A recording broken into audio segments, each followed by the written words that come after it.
নমস্কার, the food এফেক্টের নতুন একটি ভিডিওতে আপনাদের সকলকে স্বাগত। আমার আজকের রেসিপি গ্রেভি চিকেন। আসুন দেখে নিই রান্নাটা আমরা কীভাবে করব।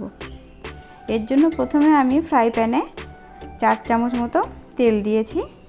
এরপর তেলের মধ্যে গোটা গরম মশলা আর তেজপাতা ফোড়ন দিলাম। ফোড়ন একটু ভাজা হলে এর মধ্যে বড় দুটো পেঁয়াজ কুচনো দিয়ে দেব। পেঁয়াজ অল্প নাড়াচাড়া করে নিতে হবে।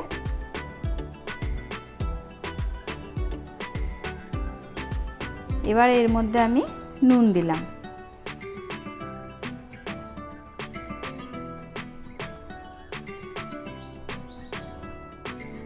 পেঁয়াজ একটু ব্রাউন কালার হলে এর মধ্যে আমি কুচনো টমেটো দিয়ে দেবো।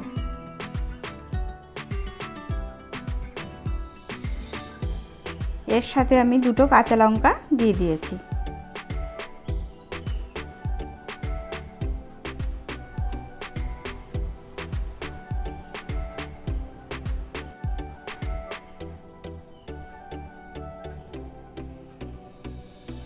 এরপর আমি 2 চামচ আদা রসুন বাটা এর মধ্যে দিয়ে দেব।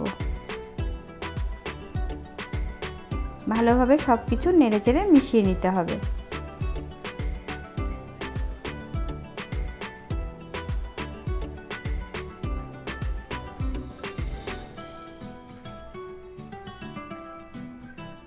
এরপর এর মধ্যে 1 চামচ হলুদ দিলাম। এবার জিরে গুঁড়ো এবং ধনে গুঁড়ো দিয়ে দেব।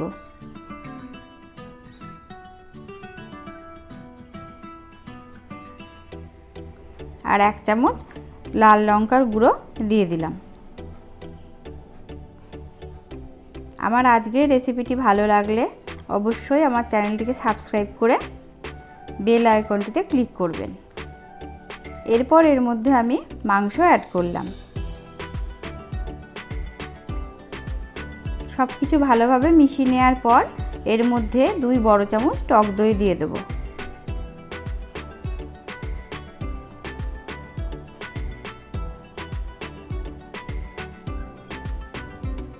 সব কিছু ভালোভাবে মিশিয়ে নিয়ে এবার কিছুক্ষণের জন্য আমি চাপা দিয়ে রাখব।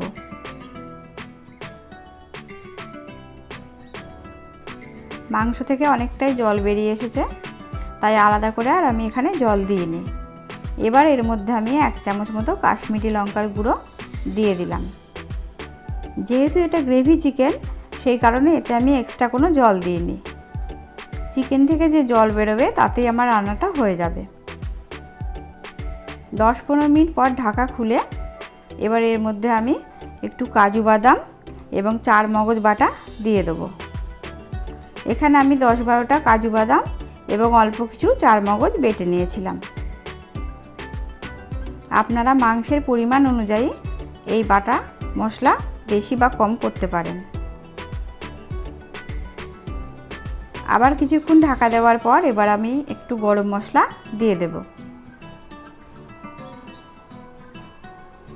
গরম মশলা দিয়ে আরও কিছুক্ষণ চাপা দিয়ে রাখবো।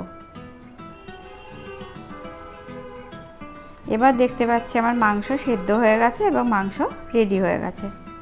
আমার আজকের রেসিপি ভালো লাগলে আমার চ্যানেলটিকে সাবস্ক্রাইব করে পাশের বেল আইকনটিতে ক্লিক করবেন আর লাইক ও শেয়ার করতে ভুলবেন না। সবাই ভালো থাকবেন এবং সুস্থ থাকবেন।